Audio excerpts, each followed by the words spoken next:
delighted to have you all here today. Well, Laura's got to, but Laura and I have been talking about this event for a year or more, it feels like. The work that the SMaRteN Network is doing is really, really important and interesting and very much in line and connected with work that we're doing here in Cambridge looking at student mental health.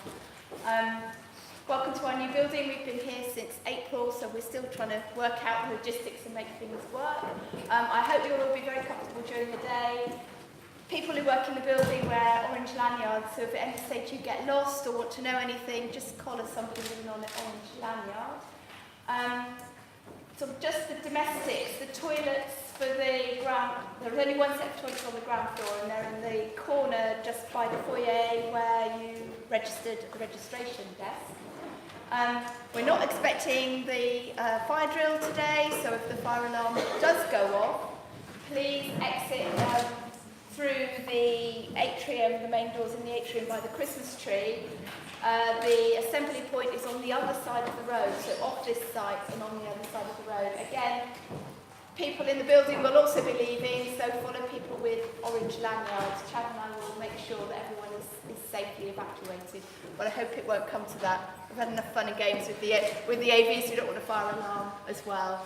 Have a really great day. I'm looking forward to everything that's going to come out today as well, so I'll hand back to you. Thank you very much. I can't quite believe that I'm here today and that all of you are here today. It feels incredibly exciting. Thank you all for making it. I'm aware how close we are to Christmas and that most of you probably checked out and are on your Christmas vacations already, and great to see that Cambridge and this conference is part of your holidaying. A little bit about this conference. This has been, I get a great privilege in being able to stand here and talk to you as we open, but this conference has been organised by the student team as part of the SMaRteN Network. So everyone that's here with a yellow lanyard is part of our student team, and it's them that we really need to thank for bringing the conference together today. They've done a lot of hard work to put a programme together, to get the abstract sorted, to do all the logistics and the planning, and to make today happen. So if you have a chance today, have a chat to them, talk to them about what being part of the student team has been like, but also all of the yellow lanyard people that can tell you a bit more about where you're going and what's going on through the day. This network is really close to my own heart. What we're trying to do here is look at changing the state of student mental health. And for me, my journey with this started when I was a student. But back at Nottingham University, over a lot of years ago, I struggled with my own mental health, and since then I've been really keen to work in this space and to try and improve the state of student mental health for all students. As some of you will know, I spent the last year on maternity leave, and I have to say I've had my own problems with my mental health over the year, some ups and downs. And I was feeling really, really nervous about coming today.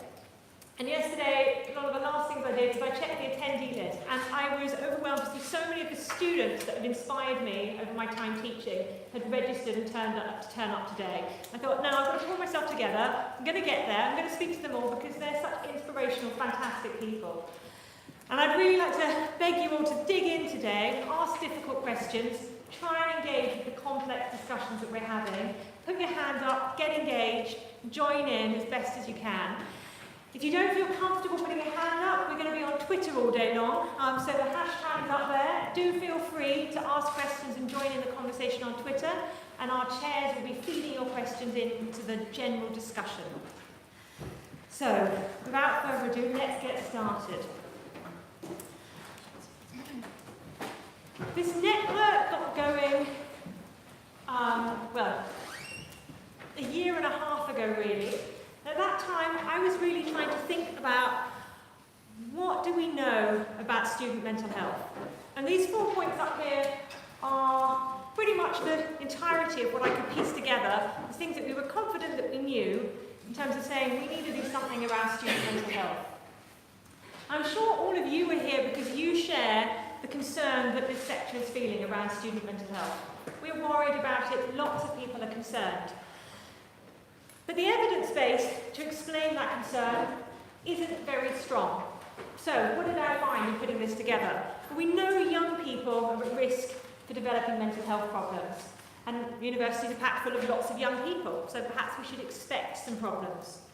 We know that university is a major transition. It's a huge move from home to living independently, lots of changes going on. That makes it a malleable period, but also a vulnerable period. So again, we might expect some problems. We've seen over the recent years a huge increase in demand for services. Now that might suggest that there's an increase in mental health problems, but it could also suggest that students feel more confident reaching out to support services, and that our support services need to be congratulated for doing fantastic work, making themselves more open and accessible. So that increase in demand is hard to interpret. It could be something to celebrate. We also know that the number of students disclosing mental health problems has increased. But again, that's a difficult one to work with. The numbers disclosing are still very low, and the increase in disclosures follows a lot of work that people have been doing right across the sector to encourage students to disclose. So again, I see that increase in disclosure as something to celebrate, not a mark of an increase in problems, but a mark of an increase in students' confidence in their ability to tell the university that they're struggling. So a mixed picture of what we know. So where else can we find out information?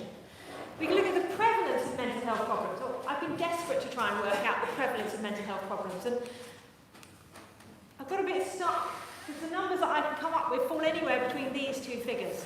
Somewhere between 12 and 87% of students are struggling with their mental health, depending on who you ask, where your data comes from. So the UK data at the moment is really very poor. It doesn't tell us a lot about student mental health and the prevalence.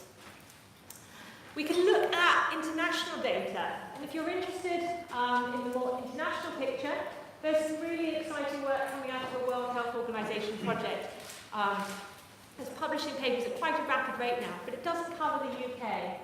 But they've picked out somewhere between 20 and 30% of students are struggling with their mental health. We can think about, does that relate to the UK picture? The best we can do at the moment is to look at, well, what is the general population picture for mental health?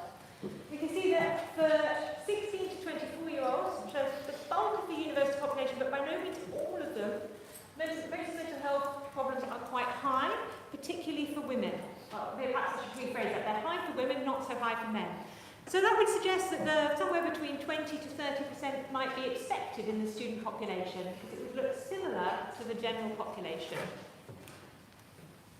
One of our collaborators, Sally McManus, has been doing some work over the last year to see what she can do in secondary data analysis to see what the difference is in the prevalence between students and non-students.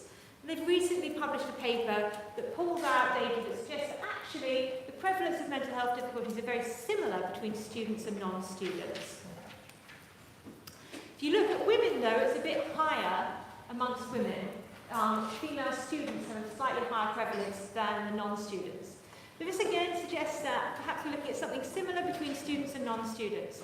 Now, Sally is at pains to point out in the paper that the data set she's working with is not ideal, and actually they had less than 200 students in this sample from the existing data set that they're working with. So the data here needs to be taken with a very big pinch of salt. Now with that very quick summary, I might have said, well, perhaps we can all go home, because it doesn't look like there's much of a problem among students compared to non-students. We're looking at a pretty similar picture here. But for me, I stop and look at it. Those numbers are still around 20%. So we're looking at 1 in 5 young people struggling with their mental health difficulties, whether they're in university or not.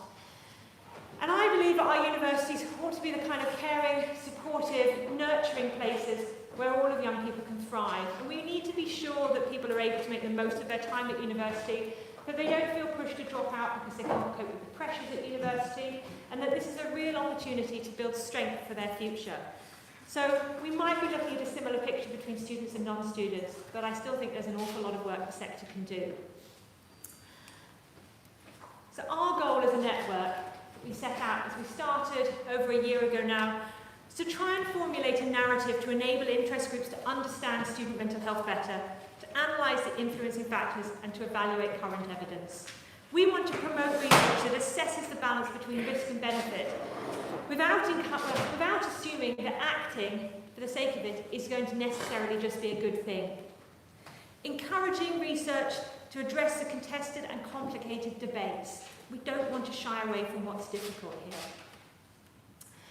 I've put those goals up there, but as a research network, all we can do as a network, all I can do in leading this is bring you together. The energy, the hard work has to come from you, from researchers, from stakeholders, from students. We don't have the capacity to do it. So what I'm doing today is a plea to all of you to dig in and to engage, to get what you can out of the other people that are around you today, to help you to drive your own research further forwards, or to dig in and get involved, get engaged, and join in with projects that interest you. So this is a networked effort. So I want to do a very quick summary of where we've got to with the network, and just remind any of you, perhaps, that if you haven't engaged with the network, there are other ways, lots of ways to do so. So we have a newsletter that goes out every month. If you haven't signed up for it, do join it. Lots of tasty information in there each month. You can follow us on Twitter, and do make sure that you're joining on with the Twitter chat today at #SMaRteNconf19. Andre warned me that I was going to slip up on that all day.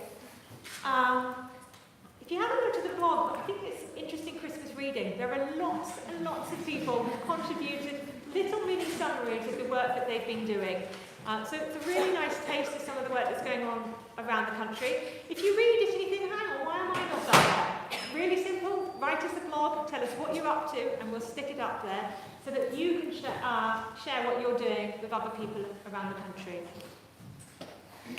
This year, Laura's got us set up with Basecamp, which is a platform to help you chat to other people interested in similar things.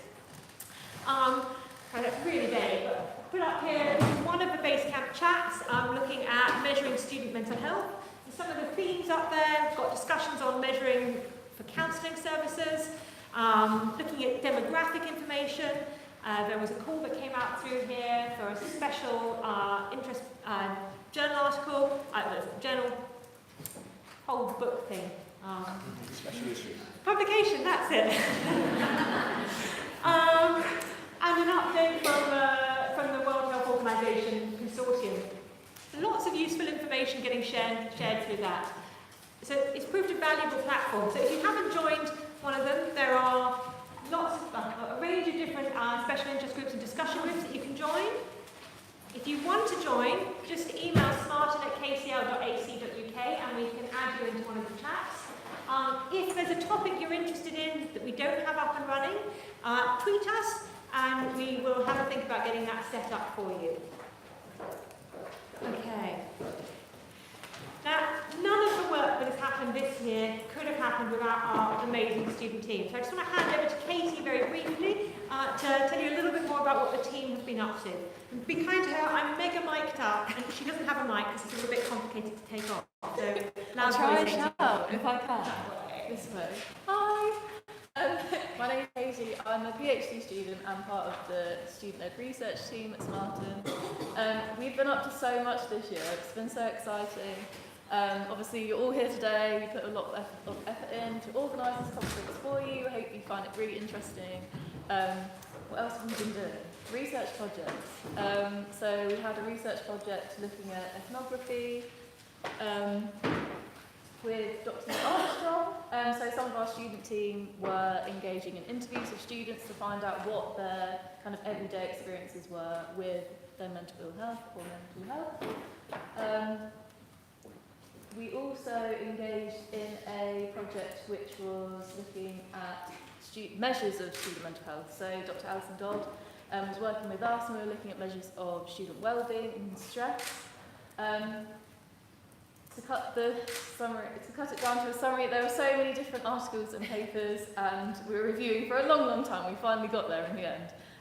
But we've come up with a table in which we're looking at different measures of, within our group, different measures of well-being. Basically, there are a lot of different measures being used to look at student mental health and well-being. Some which are kind of clinical measures, some which are for well-being validated measures. So we're looking at those and trying to pull them all together into a summary for you as well.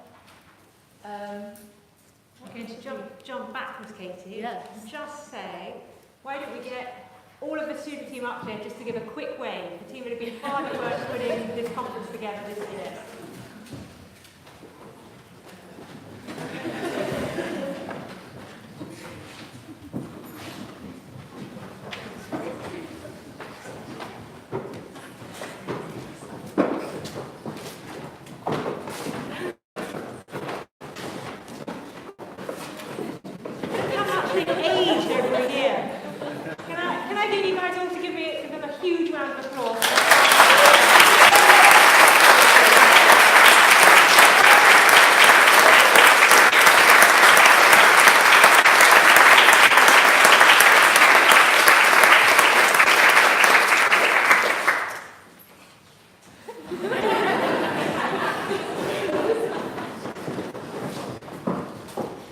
do try and find time to chat to them today about their experiences with the network. They're really at the heart of what we've been doing, and they can tell you lots about what's been going on.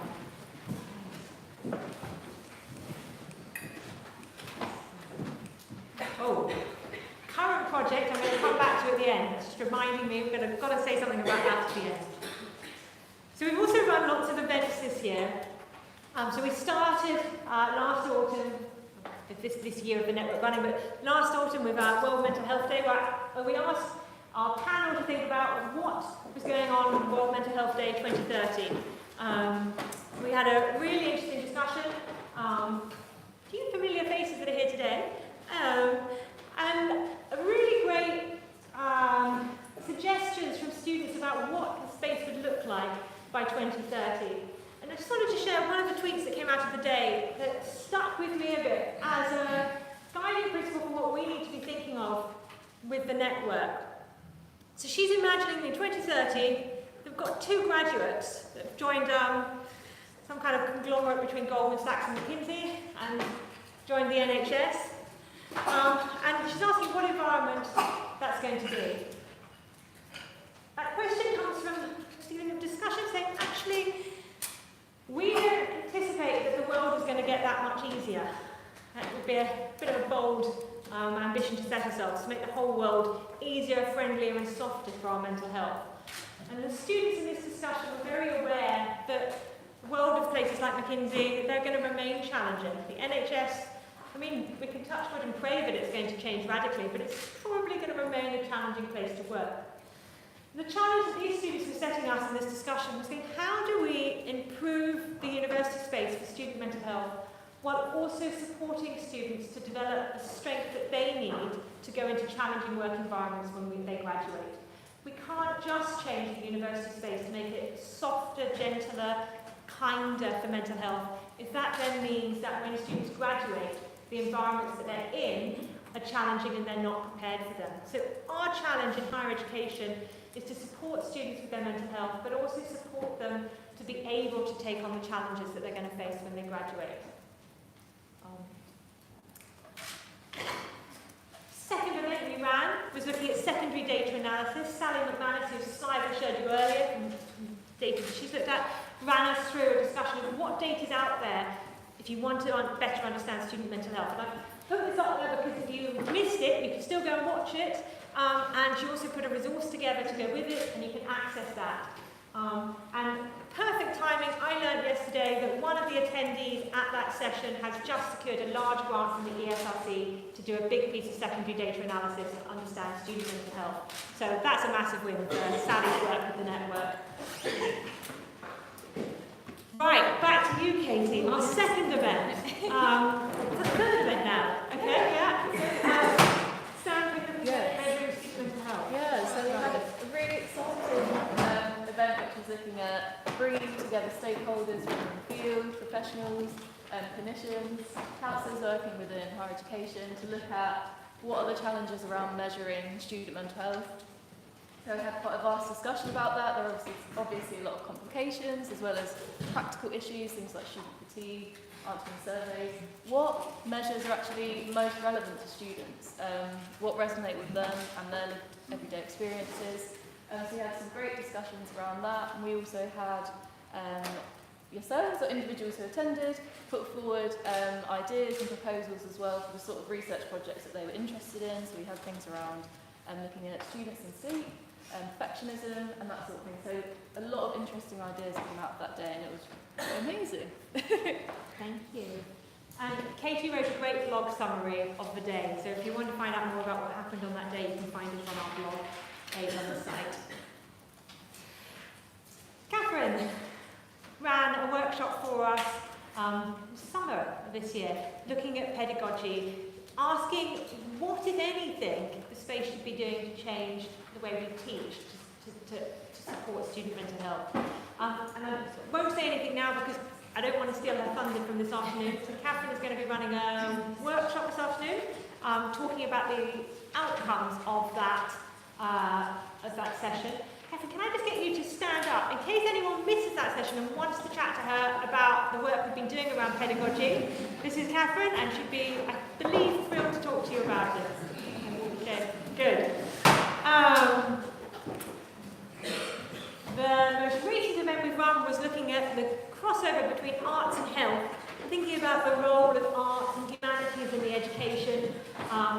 and whether we need to be doing more in this space to help student mental health. The slide I've got for you there is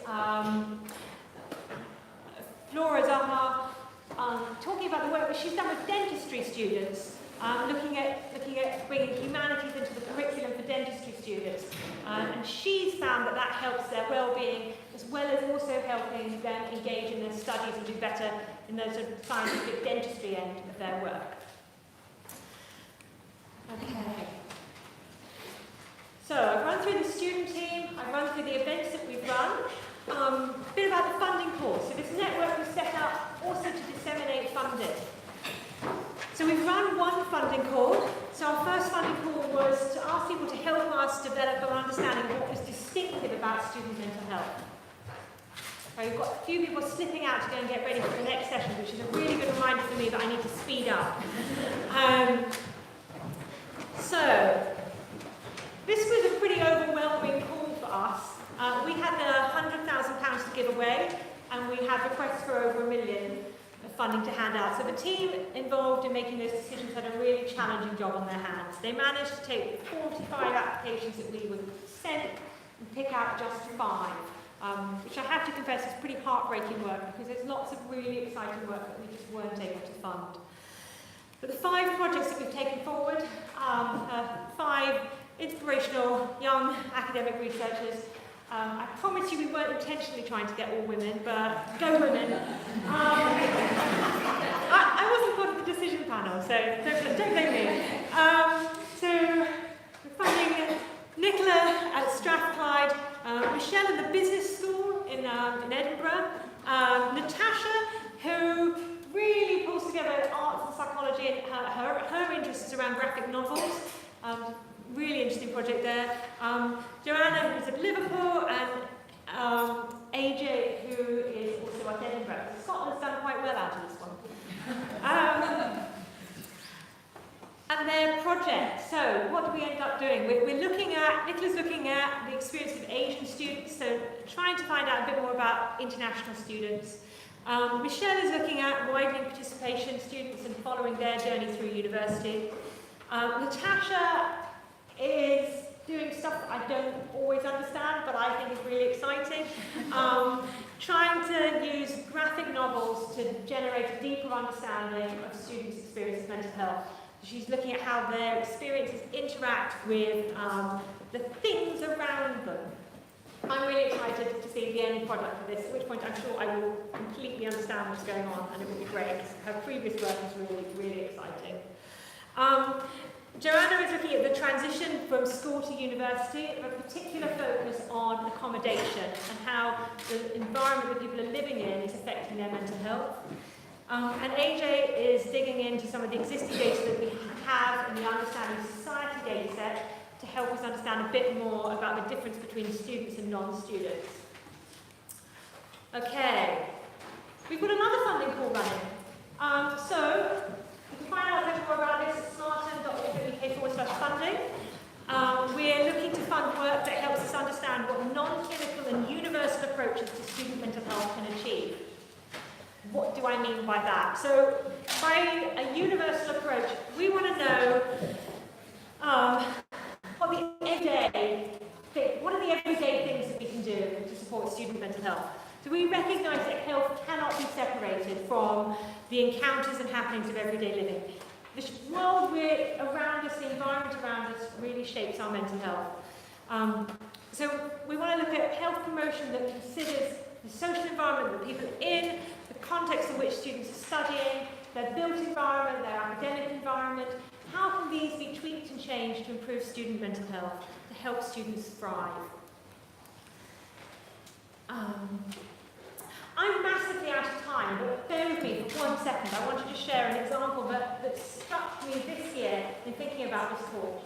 I was reading something, actually I confess I was listening to something while trying to rock my daughter to sleep, and the amount I've listened to while bopping this baby to make her sleep is enormous. But listening to a story about a building at MIT that should have been pulled down, it should never have been built, it was an emergency last-ditch measure. It was a hideous building, nobody liked it, aesthetically not great, but it was a fantastic place to work.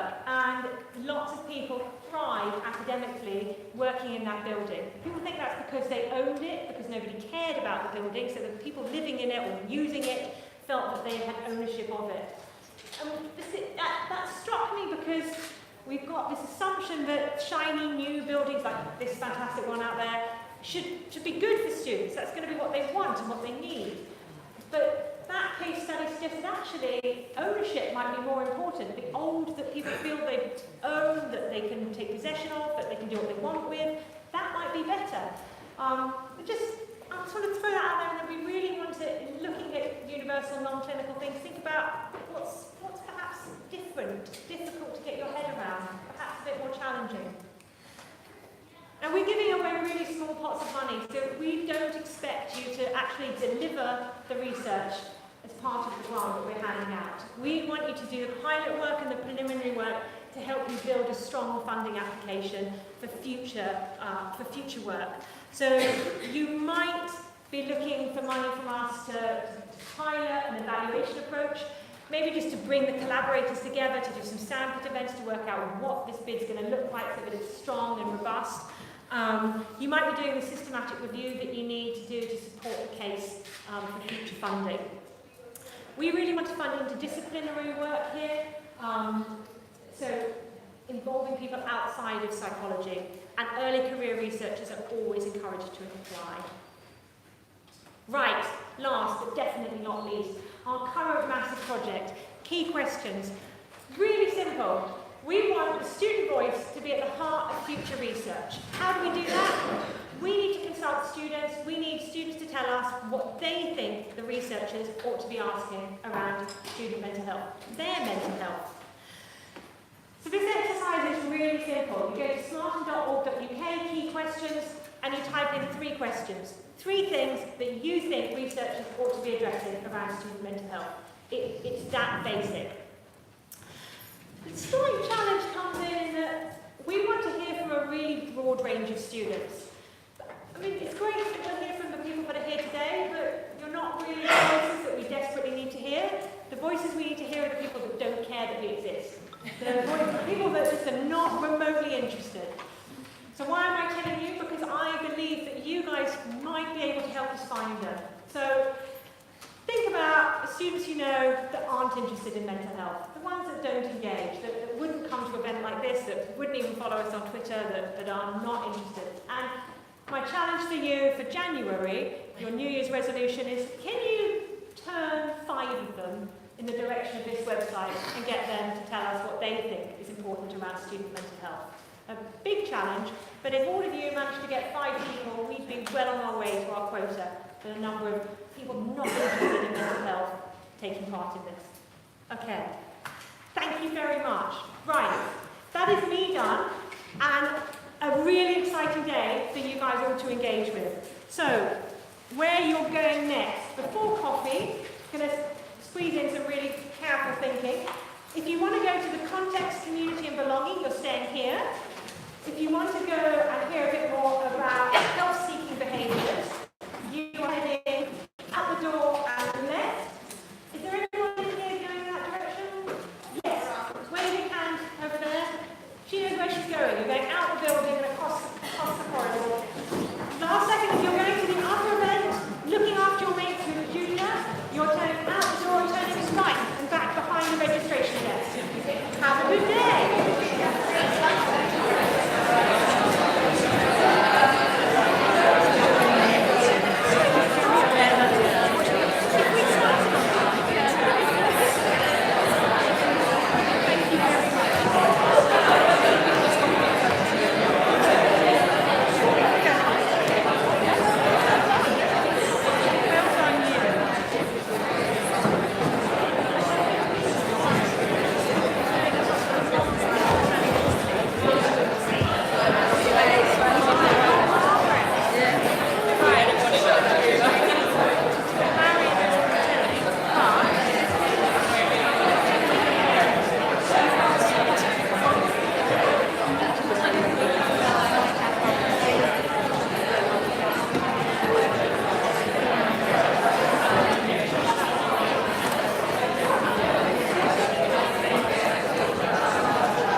that? This is smartenConf. I'll leave it in here, and it's really simple to use. So there, and I'm just going to say, Is it okay if I just do a quick introduction? Yeah, yeah, yeah. Okay, thank you. Right,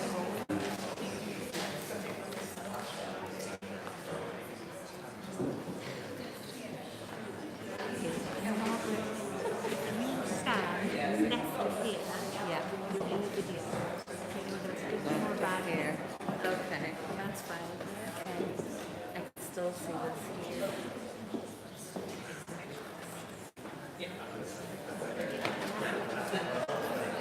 Huh?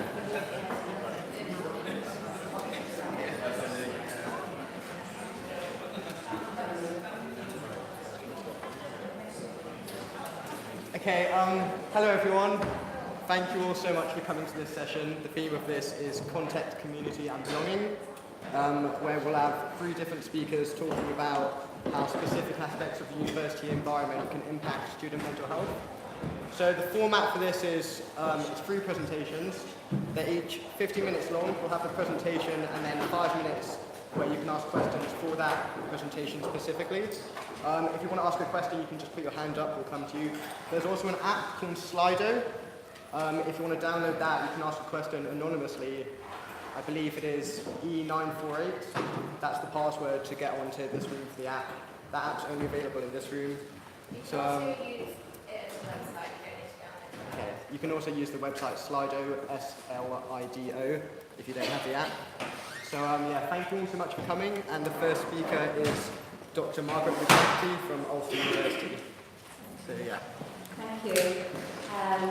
So yeah, I was just talking to Nicola there, and she had mentioned about the World Mental Health College Student Initiative, which came on the back of the World Mental Health surveys, and she had said that there was no UK studies. Now, we've just reminded her that at the minute Northern Ireland is still part of the UK, unless something happened that we didn't hear about. So yeah, so I'm just going to, I've only 15 minutes, so I'm just going to give you a really, really brief overview of what we have been doing at Ulster University. So Ulster University, there's 2 main universities in Northern Ireland. Ulster University, there's 4 campuses right across Northern Ireland. So luckily we were invited to be part of the collaboration of the World Mental Health College Student Initiative. I think they've actually changed the name to the consortium.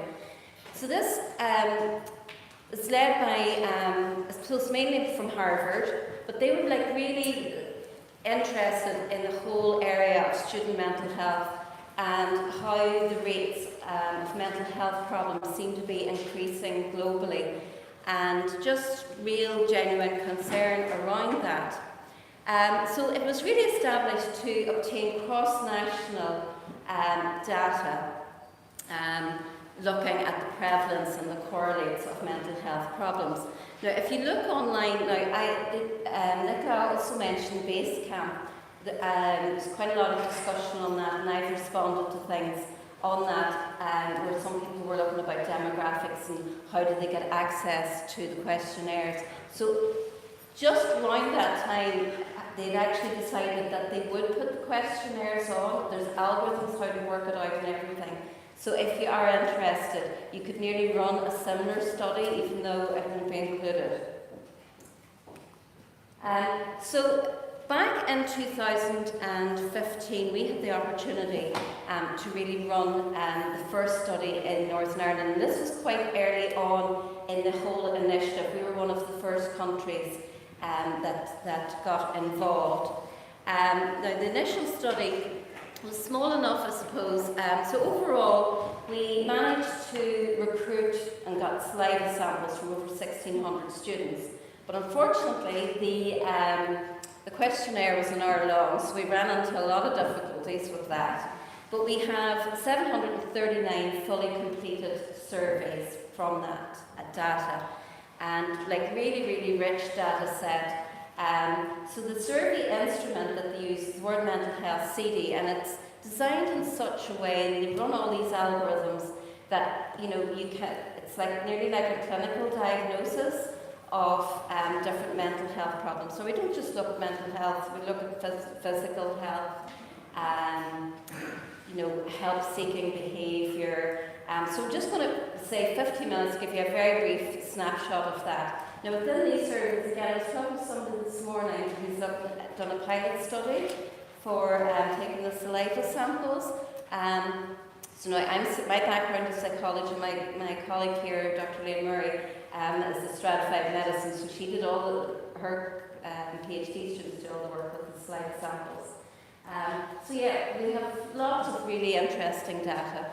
So as I said, we had 739 students, predominant, quite a lot female. Average age was 21, but weights were applied so that the data that I'm talking about is generalised to the student population at Ulster University. So just very briefly, so what we did was we recruited students just as they started university.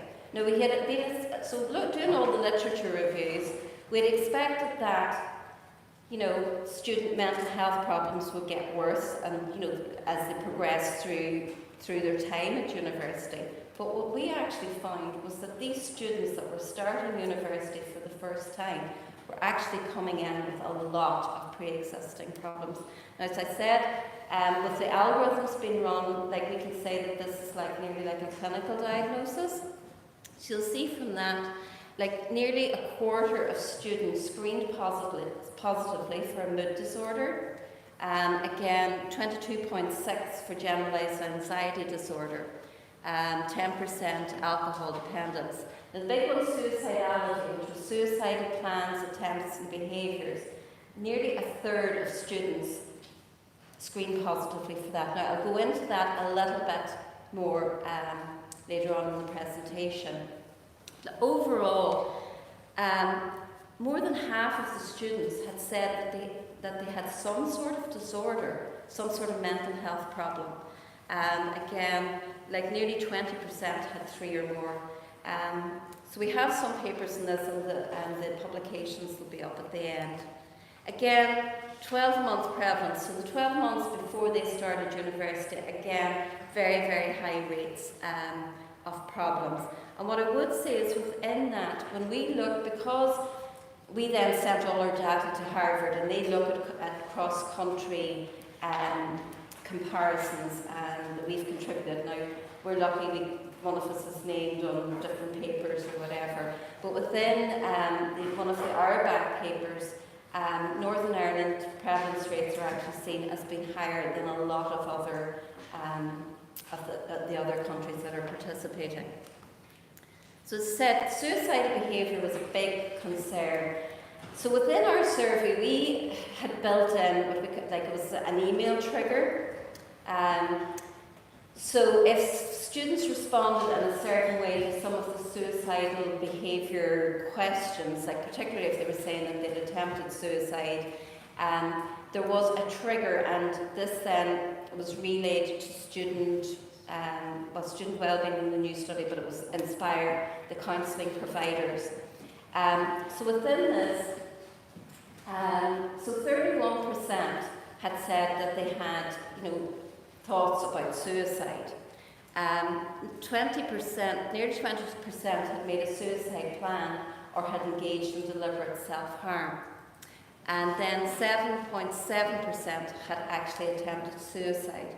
Now, when we kind of looked at that even further, out of the people that had attempted suicide, nearly 50% had made more than one attempt. And actually, some of the, it was, we were really shocked. When the first weekend that we ran this, so we did it over registration week, but there was, some people had registered on the Friday, and I was like, there's something wrong, we've set this up wrong, panic stations, it couldn't be this high. But when we went in and looked at it, it actually was that high. So there was 2 different types of alerts. If they were deemed to be at mild to moderate risk, they got an email saying, with information about services, etc., and encouraged to contact their student union or student wellbeing if they wanted to. But 84 people out of that 739, 84 people triggered the alert as being high risk. So they were contacted directly by the counselling provider and provided with further information and encouraged, really told about what services were available. So that was a big thing for us. And following on from our study, student well-being, really, they created a new mental health strategy within the university, and they actually were able to get a lot more staff, and they have completely changed the way things work. So there's loads of support now, thankfully, at Ulster. Just again, briefly, people always talk about this age 18 to 25 as being really susceptible, a lot of mental health problems emerging, which is when people are at university. But you'll see from our sample that a lot of the age of onset of these problems was around the age 15, 16. And myself and Elaine did a few presentations recently through the Safeguarding Board Northern Ireland to principals, and they were saying, this is what we're sending out to university, we know that much more needs to be done at an earlier age. So just risk factors. We have run quite a number of different studies and analysed this data. So basically at the minute it was all quantitative studies that we've done. So just to go very briefly through this, in terms of risk factors, females were much more likely to have mood and anxiety disorders. Males, you see from that earlier slide, were more likely to have alcohol problems. Age, mature students, we have a lot of mature students at Ulster, particularly on the McGee campus. And so the mature students were more likely to have mood disorders or to have attempted suicide. But self-harm is really, really prevalent in younger students, which I suppose you would expect. And one of the main risk factors we found was sexuality. They were just so much more, people who identified as non-heterosexual were at a much greater risk. So in comparison to heterosexual students, non-heterosexual students were 3.5 times more likely to have mood disorder, nearly 4.5 times more likely to have an anxiety disorder, 6 times more likely to have attempted suicide, and 5.5 times more likely to have engaged in self-harm.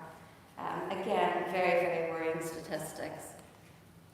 I'm not going to this in too much detail. It's in one of our papers. So my particular interest is around childhood adversities and how early experiences impact on future mental health. This is just that diagram. It's just a latent profile analysis where I looked at, in comparison to people who had low levels of adversity, if people experienced, higher levels, how much more likely were they to have mental health problems. So again, high levels of adversity, 3 times more likely to have a mood disorder, 6 times more likely to have generalised anxiety disorder, 5.5 times more likely to engage in self-harm, and 8 times more likely to engage in suicidal behaviour. This is a paper that we've out at the minute. So I really wanted to look at what protective factors were there as well. Very, very important that we don't just look, if you're looking at this, that it's not just, what can harm them, but what can actually be good. So this is just one where we did a mediation analysis where I've looked at the role of emotional regulation and after childhood adversities. And reappraisal is seen as being really good, whereas suppression, if it's too much, then it leads to a lot of mental health problems. So we found that they did have a very big impact. So we're kind of talking to schools and stuff about, emotion regulation programs and what could maybe happen there. Social support is another paper looking at how social support, again, something that could be worked on to help to help students or help people in general to reduce the risk of mental health problems. Family harmony, family support was very, very important, and for students, obviously friend support as well. However, what we found in both of these analyses was that while emotion regulation and support can be really, really helpful, if people have experienced childhood adversities, that ACAP and that diagram, they were much less likely to actually have these resources in the first place. Just very briefly, that bit at the bottom, people kind of think I talk about childhood adversities and ACEs all the time, but I've also looked at what I nearly call as students or people at the other end of the scale that have experienced like parental overindulgence, overprotection, over control. Now, before I had my midlife crisis and came back to psychology, I actually worked for a mental health charity called Aware, and they were seeing a lot of people coming in and, with mental health problems, suicidal behaviour, and they were saying, well, these people have loads of support there. So something that we're really interested in, and again, when stress levels were high, in these college students, they were more likely to have mental health problems. I have 1 minute left, so I need to move on. So help seeking, we basically found that students were really reluctant to look for help. Like so few of the people, even those with the mental health problems, so few of them had looked for help, and they said that they wouldn't be interested in looking for help. So we wanted to see what we could do to address this. And Dr. Murray, who's with me today, applied to Titan. It's a European grant to do a cross-border research study, and secured maybe £700,000, which thankfully I now have a 3-year post, thank you, Elaine, to really roll out a new study. It's called the Student Psychological Intervention Trial, named SPIT. And so in September 2019, we recruited over 1,900 students. We actually have a shortened survey, again, part of World Mental Health Survey Initiative. They learned to reduce their study or their survey. It's now half an hour.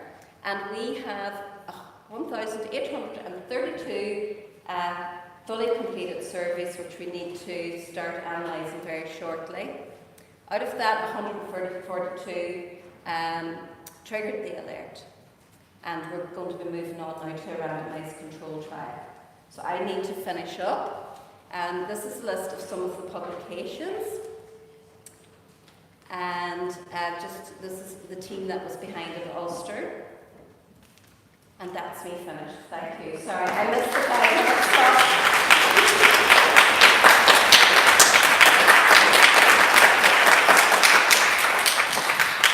Okay, we'll now move on to questions if anyone has any. A reminder, if you want to ask one anonymously, you can use Slido. It's E948, the code to access this room for the whole day.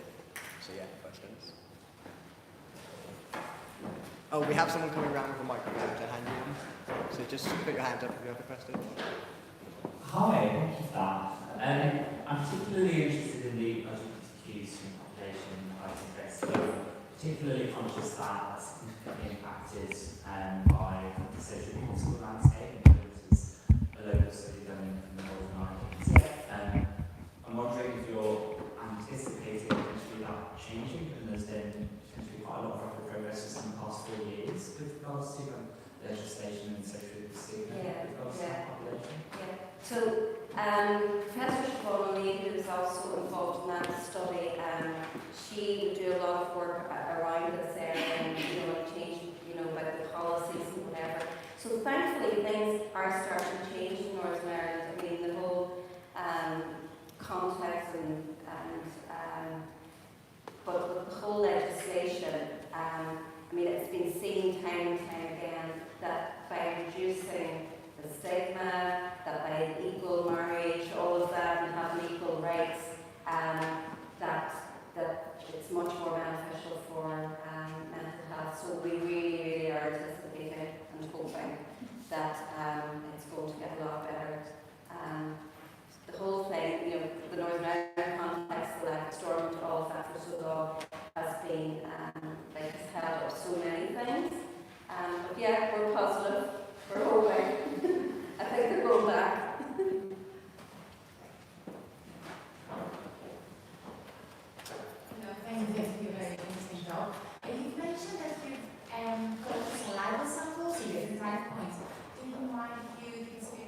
confirmation of what you... I knew, and after saying today, somebody's going to ask me that. Because I'm psychology, I'm not the stratified medicine people. So yeah, they have been doing really exciting things now. Somebody will get shot if I say the wrong thing. So they've been kind of looking at the genetic biomarkers, am I right? Microbiome, and there's a few papers, DNA methylation. So yeah, we had, unfortunately, because it was an IP issue, we had to wait, but there's a few papers and the pipeline actually should be out now fairly soon. So I think, as you guys talked earlier on as well about the slide samples, when we first went in to the ethics committee, people were saying, oh, you're ethical to get people to do the slide samples. But you know what? They were so excited about it because it was something different. This is why the new study has been called the SPIT study, because somebody had said that's all they could remember about the first study. So yeah, good luck with the slide samples, you'll do well. We actually had students racing each other to see who could fill the chairs or discuss like whatever. Thank you very much.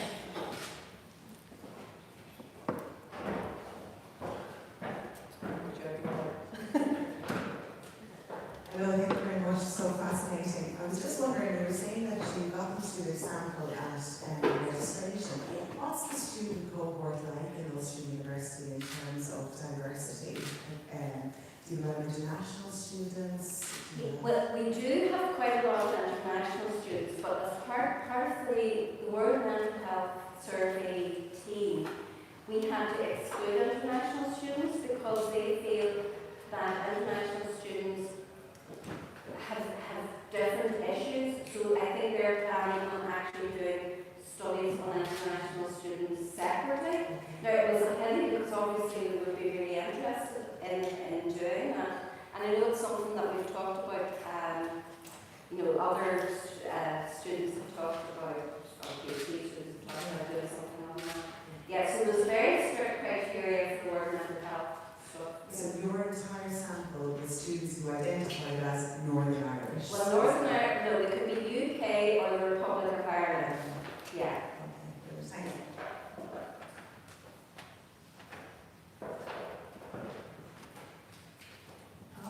Just in the context of those high levels of self-harm and expression of suicidal ideation, there's quite a lot of sort of work looking at across the general population, people's experience of that, and that it tends to go in social groups. So people who have feelings of suicidal ideation or self-harm often know others who have experienced or thought similar things, and that's probably true in student populations.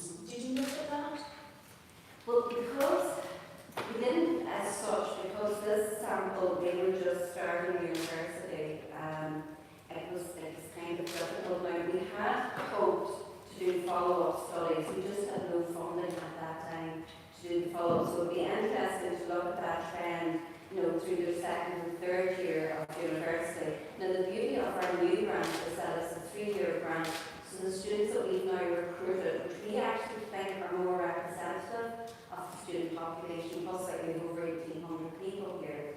So we're hoping to follow them up now in year 2 and year 3, which I think will give us a much better snapshot.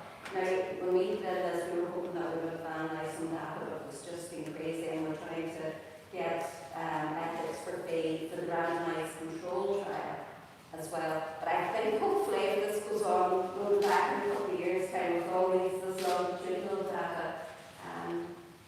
So yeah, definitely something to look at.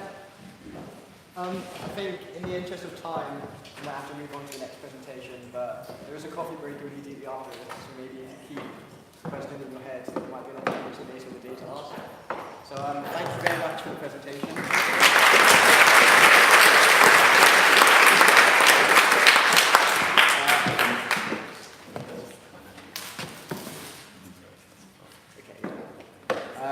Our next speaker is Bradley Woolridge, who's going to be talking about his PhD. Yes, I do.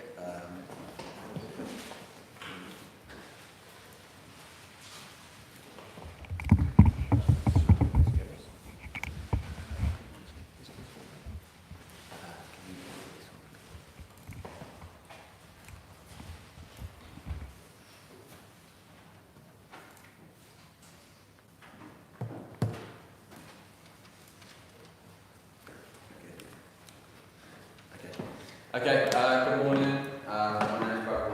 I'm a PhD student, and I'm here to tell you a bit about my study, or a bit about my thesis as a whole, but particularly just focus on the entry points of one of the studies in particular.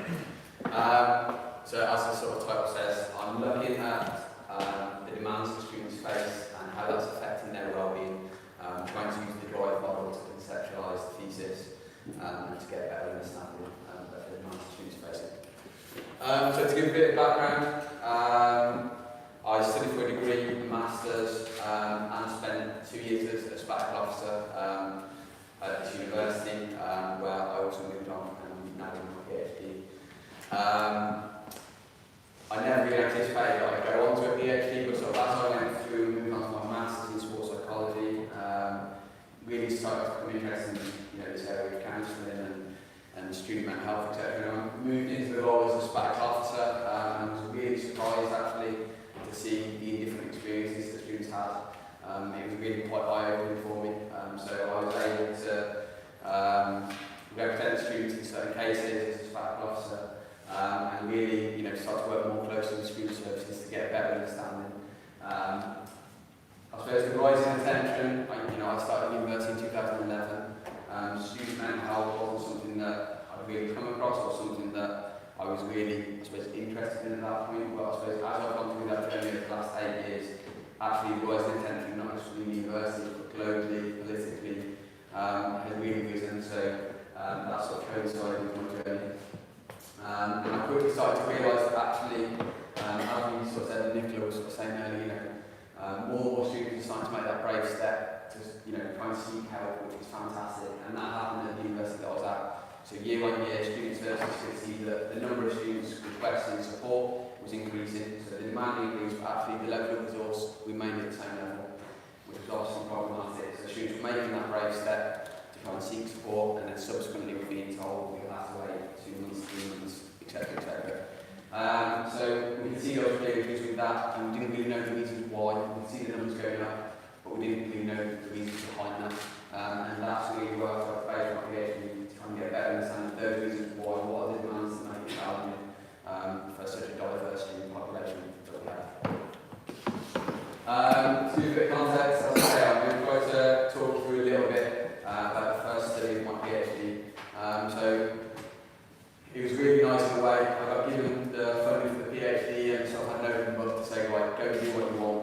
You can just do something around student mental health well-being, which is fantastic. But actually, sort of spent my first year trying to work out exactly what to do, and everyone I suppose had a different idea, a different thing to look at. But actually, as I say, I wanted to get an understanding of what these demands, or what were these demands that were leading to the subsequent increase in that need for support. So the first study, to give a bit of context, roughly 2,500 first-year students, trying to work out how I could try and get a better understanding of the demands students face. So I opted for some quantitative research, which wasn't my background. Background's qualitative, so it was all a little bit scary. And the next slide sort of shows that. So, in fact, the slide after. But so I decided to go to literature. Thought at first, why don't I just create my own measure, and then quickly realised actually there's plenty of measures out there. There's some quite recent measures, and that will enable me to look at the demands students face. But I didn't want to just look at the demands, I want to look at their well-being, how does it affect their well-being. So the first questionnaire, student well-being process questionnaire, gives me a range of these different demands, and then 3 subsequent studies then look at, I suppose, well-being or aspects of someone's well-being. So I was able then to test demands versus each of the outcomes within the model. So this was the model that I initially got sort of shown by my supervisors. I remember sort of going to my initial meetings and sort of saying, yeah, fantastic, looks great, and just sort of agreeing that we would go with this model. Obviously there was this model, there was the PERMA model, but we decided to go with this. I suppose looking at demands really, I'm trying to look at, the stress as a whole and how stress has an effect on someone's well-being. So the model allowed me to conceptually sort of underpin my thesis, and also the different interactions or predictions that the model has in there. As I say, I remember just agreeing to this at first, and then as I sort of started to go through the questionnaire, I got my data, then it started to make a bit more sense to me, but I'm still battling with that a little bit. So this is the initial guide model. One of the benefits the boxes in the red as well, I can go and input my own variables. So the different questionnaires that I have mean that I have different outcomes, I have different demands, etc., etc. So I was able to go and input those into the model, and then each of the predictions that the model runs, I can basically put them in there, run a load of multiple regressions as such, and look at how the direct effects work, the mediate effects, and the moderate effects. So the model actually, once I got into the analysis, is actually really helpful to allow me to run those predictions and sort of see how the demands actually affect the different outcomes. Okay, one of the technical benefits I thought at the time starting a PhD at a university that I'd studied at, I'd worked within the Students' Union, etc., was that actually I thought, I know a lot of people, I'll have great access, etc., etc. But actually looking back at the journey now, I'm 30 year actually it's probably been the opposite. My PhD actually has been pretty scrutinised in a way because, you know, technically the university's potentially scared of what I may find or may not find. Or actually, other people have come into the university, within the senior management roles, and sort of said, why on earth could this PhD student have any more access or any more privileged access than the next PhD student, which I totally understand, which is absolutely fine. So there's been some sort of battles with ethics and looking back at certain things that I did, which actually I may change if I did it again, but that's another process, I suppose, that you learn as you go through. Not only that, obviously with the new DD goals coming in May 2018, that was about 6 months into my PhD, so actually that filled a load of different problems, and the university had a couple of issues with that, so then they were really, really wary about certain things. So yeah, I had some difficulties with ethics, but managed to get it through all sorted as such, so still working through that now. But one of the biggest issues was 2,500 students. I want to get access to them, I want to send out this questionnaire. I then get to the point where they say, okay, you're a PhD student, you're a third party, students won't be given consent to receive emails internally, you can't email students. So I was in a bit of a situation where I thought, okay, how am I going to get a questionnaire out to 2,500 students? So tried to go through social media, thinking students engaging with social media, set up Twitter, set up an Instagram, tried to push it through there, followed as many people as I could within the organisation, etc. Trying to do that well. Secondly, went and did this, spoke in front of as many students as I could during the induction week. But as I said at the start, there's 2 campuses, there's 5 schools, there's I think 28 programmes, so to try and fit into each of the induction programmes was actually quite difficult when there's just me working on it. And then thirdly, though, research allies, and what I mean by that is members of staff, students' union, accommodation staff, some people who are really, really helpful, really supportive, and do whatever they can. If it's giving you 5 minutes at the start, the end, come in whenever you need to. Some people are absolutely fantastic at trying to help with that, and that's hopefully helping to overcome some of these issues that I've had with access. Okay, some of the numbers and stuff behind the first study. So I ran the study, rolled out questionnaire in the first term for first year undergraduate students. Numbers on the board, somewhat representative of the overall makeup of those 2,500 students in terms of males, females, the age split. I tried to categorise the variables so that at least when I ran the analysis I would have certain groups where I could compare with groups, etc. But some of them, obviously, some don't necessarily align, and sort of frustrating in a way. Some of the demographics such as ethnicity and disability, the differences between the 2 groups were really strong, actually quite significant. But obviously, with having such big differences, 80% to 20%, actually, that then starts to skew a lot of the data, etc. So, yeah, tried to make them as meaningful as possible. Ideally, I want to try and split it between schools, but I didn't necessarily have the numbers to split between schools, and so I split between the 2 campuses. Okay, this is a little bit of an information slide. I don't really need to go 100% through it now, but these are some of the different predictors on your left-hand side, split into stress, social support, personality, etc. And then on your right-hand side are some of the outcomes within the student wellbeing process questionnaire that help you to look back at that drive model and input the predictors versus the outcomes, etc. So this will just be helpful for the next couple of slides that I go on to. Okay, so some numbers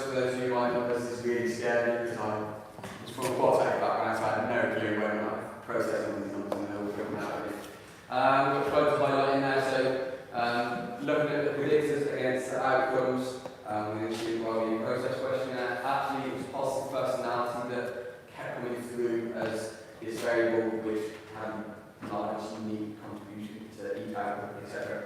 So positive personality, as you can see here, was based around optimism, self-esteem, self-efficacy. This kept coming out as something that actually kept predicting the different outcomes and the differences between the demographics, individual variables, etc.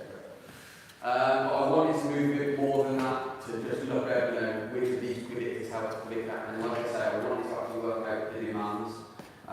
What are the challenges for students that make it difficult to study? So, started to go obviously a bit further than that in the analysis, and rather than numbers, I've just presented it a little bit like this. But actually, when I delved into the demands for first year students in their first term at university, it was actually based around social life, it was based around friendship problems, it was based around conflict within accommodation, etc. Which I found really interesting because we think, it's finance, it's the academic strain of going to university. Actually, it's not that, and that's was sort of surprising for me when I look at some of the literature, but actually really interesting. And when I look at what we do for the induction, what we do for the first year, we don't do anything to help students to build these skills to help them to deal with everyday, conflict or living with people or whatever it may be. We just chuck those students into a block together and just sort of say, get on from there. And that's where a lot of problems seem to stem from. Unsurprisingly, I think belonging support is one of the main sort of resources that kept on coming up as a significant finding. One of the other questions I had in the questionnaire was based around support mechanisms. So there was 14 potential options. Students were asked, of this list, who would you go to if you needed some support at any time? Mom, dad, siblings, council service, university staff, etc. 70% of students came back and said, I'd go to my mom. 50% of students came back and said, I'd go to my dad. Students moved away from home, transitioned to university, and actually distanced themselves from the two main support mechanisms that I found within my research. So it's unsurprising that, in terms of belonging support, moving to a new environment, a new place, and people you don't know, away from what you're familiar and comfortable with, for a lot of students, is actually not very surprising. In terms of individual differences, so self-esteem is coming up due to this positive personality, that seems to have a big impact. But for me, really interesting, obviously being at university, the campus that people studied on kept coming back to the demographic that was really significant. We have two campuses, they both have a very good feel. I've worked at both, studied between both, they have a very good feel. And this kept coming back as something that was significant, which I found very interesting too.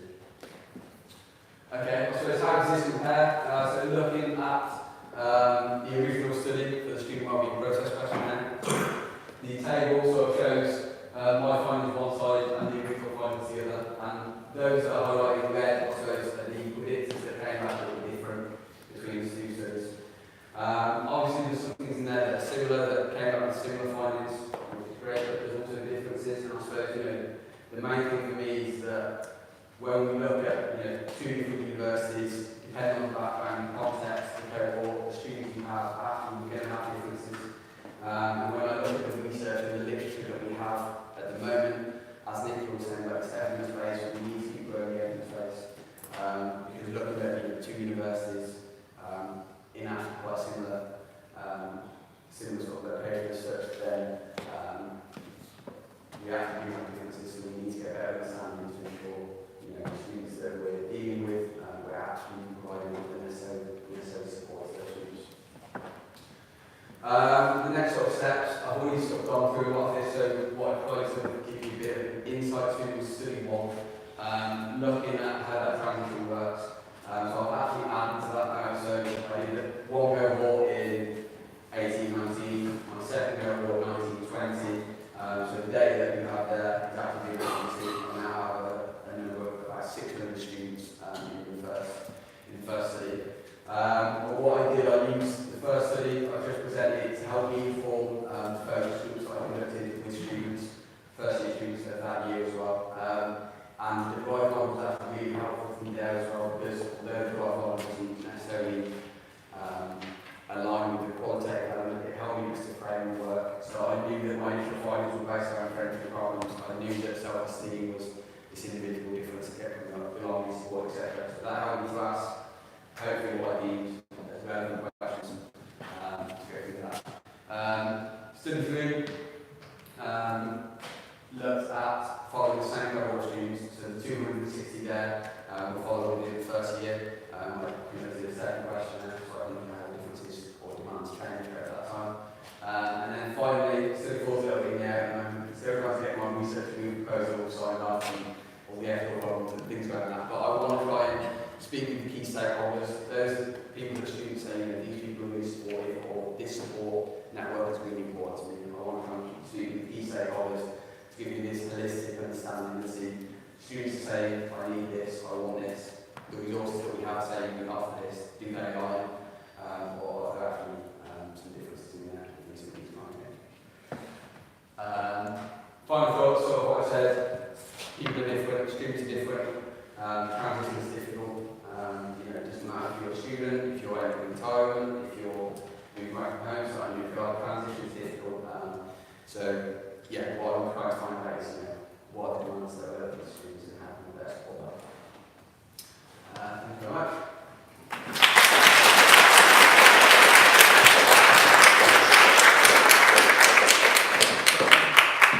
Yeah, are there any questions? We'll have the microphone go around.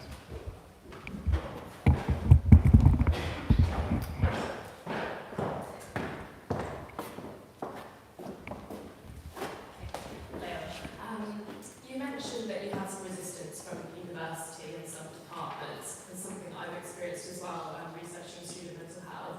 What did you do to overcome that and to get them on side? Sort of going up to speak with people who didn't want to help, but I suppose in a way, you know, the big thing is if you get your ethics signed up, if you can show that you're doing some ethical research, there's always going to be people that don't quite agree with the research that you're conducting, or have whatever issues they have with that.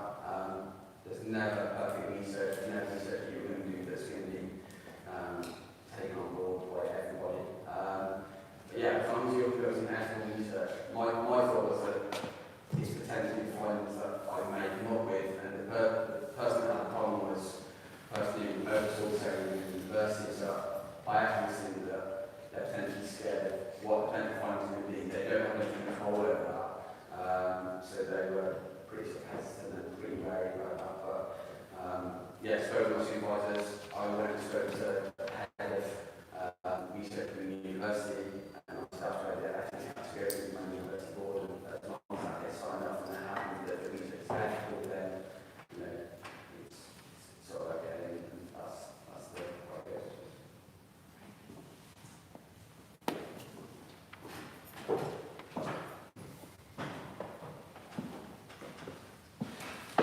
Thank you for a great presentation. What sounds like a PhD.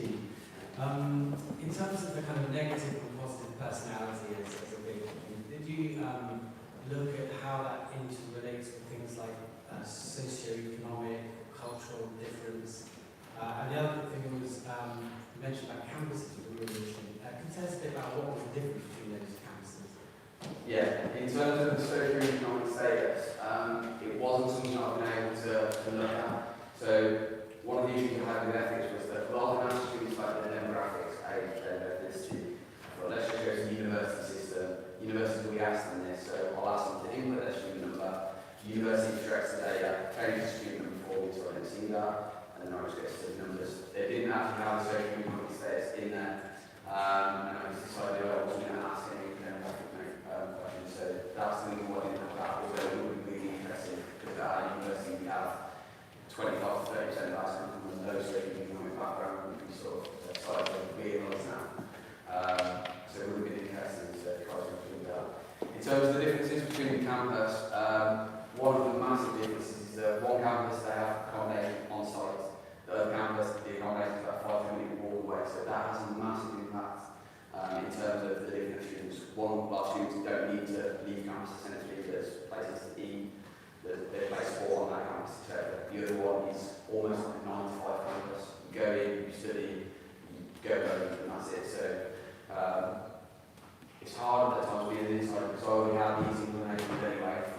that myself, but in a way it's quite nice that the research actually demonstrates some of that. And in the focus groups actually that I went on to, it was really nice to delve into that a bit more and ask some of those questions and see the differences. So yeah, I suppose it's the difference between students, the programs that are offered, the life on the campus has a massive impact on the experience.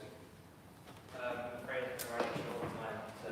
Well, I'll be around for later on today. If anyone's got any questions, I'd love to speak about it. So thank you very much.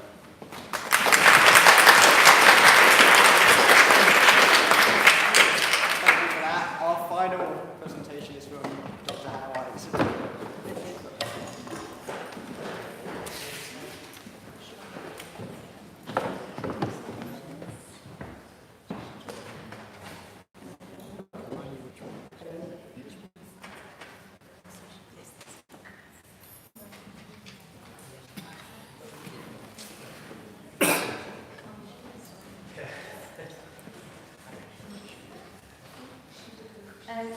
Good morning, everyone.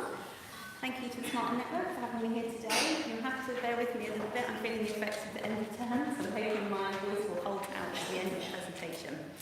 So I'm going to talk to you about some preliminary findings from a piece of research that we conducted with Dr. Emma Haycraft, which looks at a specific sort of environmental factor of life at university. So thinking about social meal times in relation to the role of mealtime emotions, eating psychopathology, depression and anxiety. So when we think about social meal times, we think about commensality, which essentially means the act of eating together. It's pretty well recognised, and there's lots of historical research on it that people generally tend to prefer to eat together. That is a pleasurable experience. And if we think about growing up, most of our experiences of eating with other people will be within the family environment. And this is an area that a lot of research has focused on. My PhD focused specifically on family meal times among adolescents, and that's kind of where this research interest has built on it for me. So it's recognised that this time is specifically important for communication. So the time together offers unique opportunities for family members to discuss certain things and communicate. Time around the table for talking. But it's also emphasised that it's really important for well-being as well. So we know that when you eat more frequently with your family as a teenager, that's linked to higher levels of emotional well-being, and also research from my PhD, lower levels of depression and disordered eating. Why is this the case? Well, it's been suggested, like I said, that it's an avenue, an arena for communication. Parents can check in with their child, they can talk through things that are bothering them, they can discuss concerns and issues. They can also provide emotional assurance and help develop coping strategies for them. So it really is quite an important time for them. But research has also looked at meal times outside of the family. And it's again recognised that it is important to engage in social eating. So this provides an important opportunity for socialising with others, helps people to establish and maintain social relationships, and gives people a sense of belonging. Overall, it seemed to be a pretty pleasurable experience. So research from the Sainsbury's Living Well Index, which looked at over 8,000 UK adults, showed that some individuals do eat on their own, while the majority do eat with other people. Just over a quarter of the sample that they questioned reported that they ate all or most of their sit-down meals alone. So some people are engaging in solo dining. They found that when those individuals ate alone, it was linked with lower levels of well-being.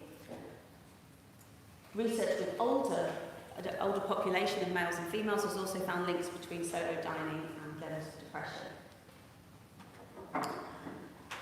Among adolescent girls, the act of eating alone has been outlined as a risk factor for developing eating disorders. In fact, within the paper by Martinez and Gonzalez, they report that it's a warning sign, basically. The habit of regularly eating alone should be considered a warning sign for the development of eating disorders. So there's a lot of things going on that suggest that there are links between social eating and mental health symptoms. bit less is known about the experience. This research by Danesi reported that young adults found the experience of eating with other people both positive and negative. So when we think about eating with other people, it can be pleasurable in terms of talking with other people, in terms of socialising, but it also be quite negative for some individuals. It can be stressful sharing that meal with other individuals. Okay? There can be perhaps expectations on how people should behave in a certain way, and they may end up feeling judged by their eating behaviour in that environment. This leads them to be also experiencing positive and negative feelings in terms of eating alone. So they may feel more relaxed, more happier, more comfortable, have more freedom over their food, and experience the environment a bit more quiet when they're eating on their own. So they may choose to do that.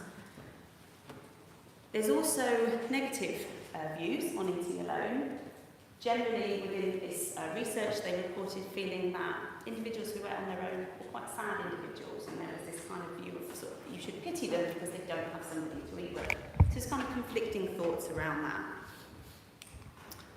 So the aims of this study were to identify how many students eat with their peers in university halls.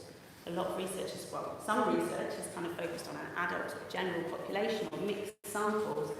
As we've talked about today, the university student population is quite a unique sample, and we recognise that eating with your family is so beneficial, but many people will leave their family environment and go straight into student accommodation.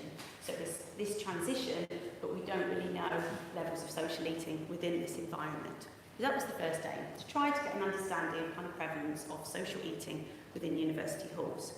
The second was related to exploring relationships between social eating and the emotional experience of mealtimes and mental health symptoms, specifically eating disorder symptoms, symptoms of anxiety, depression and social anxiety. So based on existing research, it was hypothesised that the more students eat with others, the more social eating they engage in, the more positive experience they would have at meal times, and the lower levels of mental health symptoms they would record. So this is our participants, 238 university students, all from one university. Most were first years, so we did recruit individuals who were living in halls. Obviously they can vary in year group. This was the predominantly undergraduate first years, predominantly females, most identified as white women of colour, and the mean age was just under 20. Mean BMI is based on self-reported height and weight and suggests that individuals were of a generally healthy weight range. This is a breakdown of where they were living, which obviously has relevance and is important to think about, and slightly more individuals responded who were in self-catered halls, so obviously the mealtime experience is a little bit different there.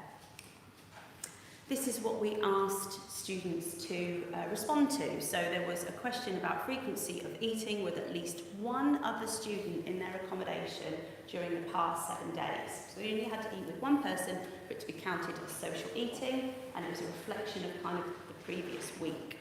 The response options were never, on 1 to 2 days, 3 to 4 days, 5 to 6 days, or every day. Okay, so trying to get a general rating, how often they're with another person.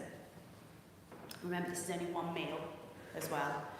They only have to have eaten with one person for one meal for it to have counted as an act of social eating. We also looked at the emotional experience of mealtime. So this was a measure that I developed within my PhD around adolescence, and we adapted it for use with the university sample. So within the original measure, it focuses on family mealtimes. We adapted this for student accommodation. There's 3 subscales within this measure. The first is in relation to positive emotions, which is generally feeling happy, relaxed, comfortable in the physical environment and in control of your emotions during that time. There's also 2 other subscales which relate to negative emotions around anxiety, so feeling perhaps embarrassed and anxious during that time, among other emotions, and negative emotions related to anger during that time, so feeling quite stressed and frustrated during that occasion. We measured eating disordered attitudes based on the Eating Disorder Examination Questionnaire, which has 4 subscales. One related to restraint, which is kind of this intent to restrict your food intake. eating concern, shape concern and weight concern, along with a global score. We also asked them to complete the Hospital Anxiety and Depression Scale to report their symptoms of anxiety and depression, and the brief version of the Interaction Anxiousness Scale, which assesses social anxiety. The star here signifies that this only a subset of the participants completed those measures. So these are our findings. In relation to social eating, you can see that a large number of individuals reported eating a meal every day with at least one other student, or most days, 5 to 6. Okay? What we're interested in relation to this research was this idea about students who don't really eat with other students, and trying to find out, sort of what the prevalence of that was. So in this research, we classified that as never or rarely.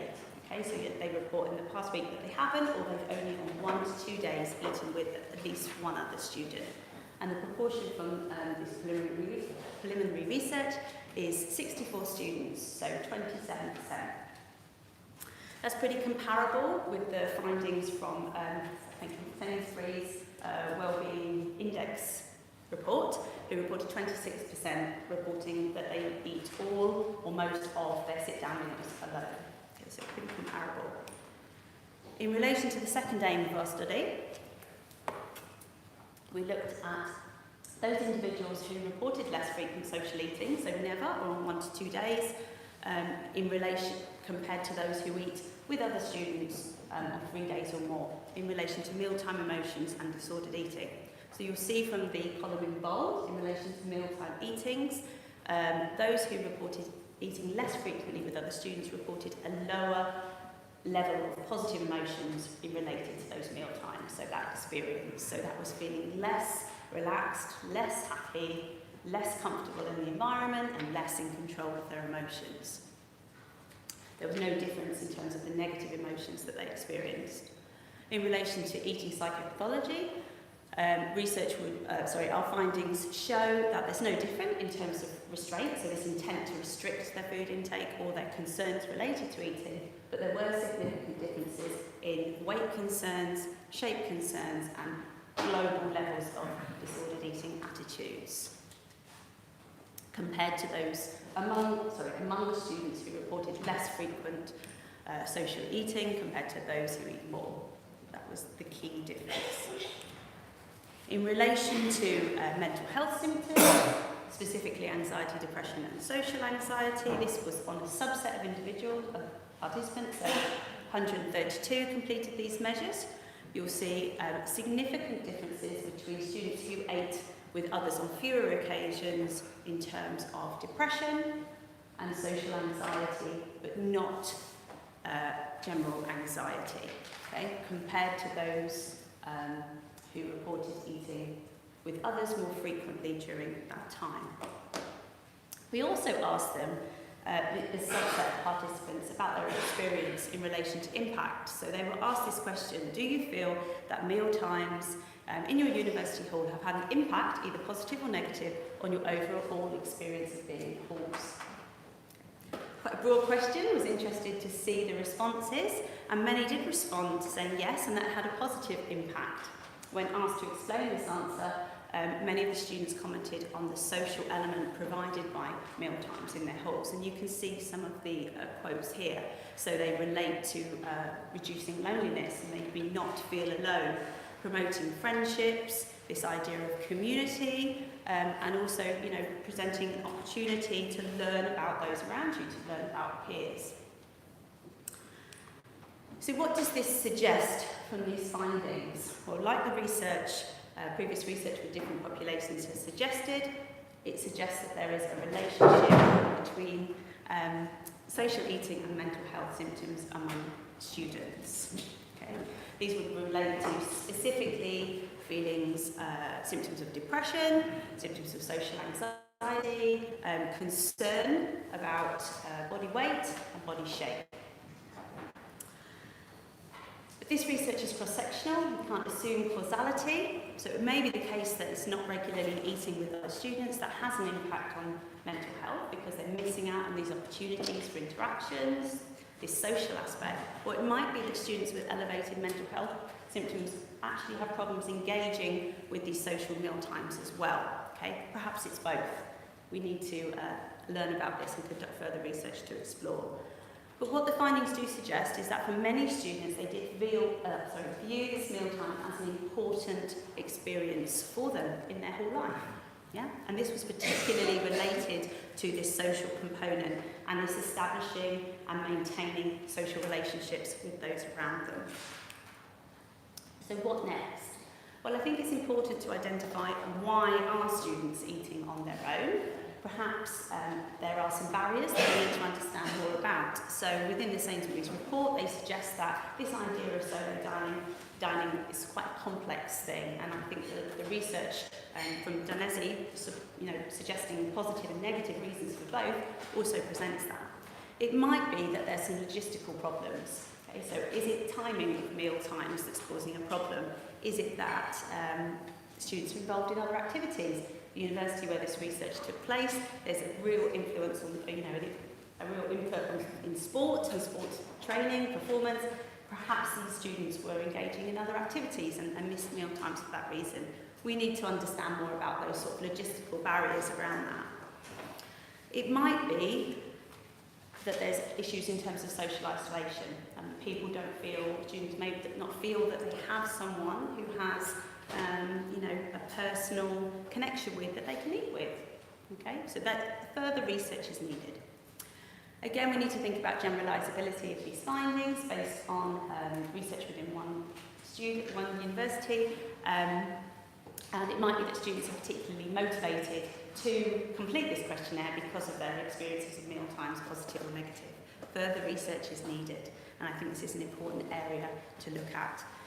Overall, key take-home messages, what should universities be doing? I think there should be an aim to identify some of the barriers around students regularly eating with others among campus accommodation, and also consider ways that we can support students with their mealtime experience, particularly those who may have established mental health problems. Thank you very much.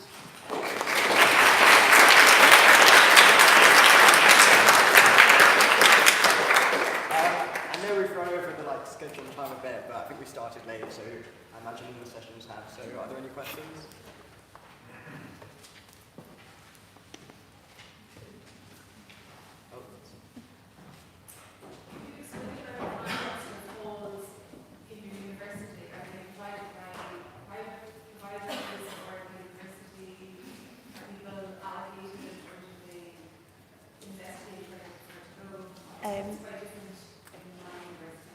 Yeah, it's a really good question. I have some knowledge of the process. I do think there are some choices, and allocations are made based on choices. This research does look obviously at a combination of catered and self-catered hall, and those experiences will be quite different. I'd like to collect some more data and try to look at it more in terms of the different dynamics, because obviously within a catered environment you've got provision, large dining rooms, which for some may be intimidating. In self-catered halls you've got these more intimate flat settings. Most of the halls are provided by the university, but some I think are run by an external provider. It'd be interesting to kind of collect more data and look at that at different levels. Thank you for your question. Oh, hello. Is there any data in this study about students' actual nutritional intake and how this may be related to where they're eating and what they do? No. So it's a very good point, and it would be definitely something to look at. I started to look more at meal patterns, so how many times they're eating a day. Because obviously we're thinking about a week, we're thinking about 21 meals. If students can't say they are eating one meal with other people, are they just not eating meals? Are their meals very regular? So I think one of the things would be, on top of nutrition, would be to look at meal patterns. So how that kind of, I think it's an interesting area to explore, but not even this. Hello.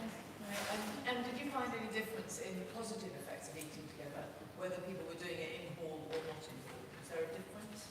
I've only looked at people within the halls, so I haven't really. I'm in the process of collecting more data to look at the different types of halls, and I think that would be interesting because of the social. Yes, yeah, that's the next avenue, hopefully. Thank you. end of this session.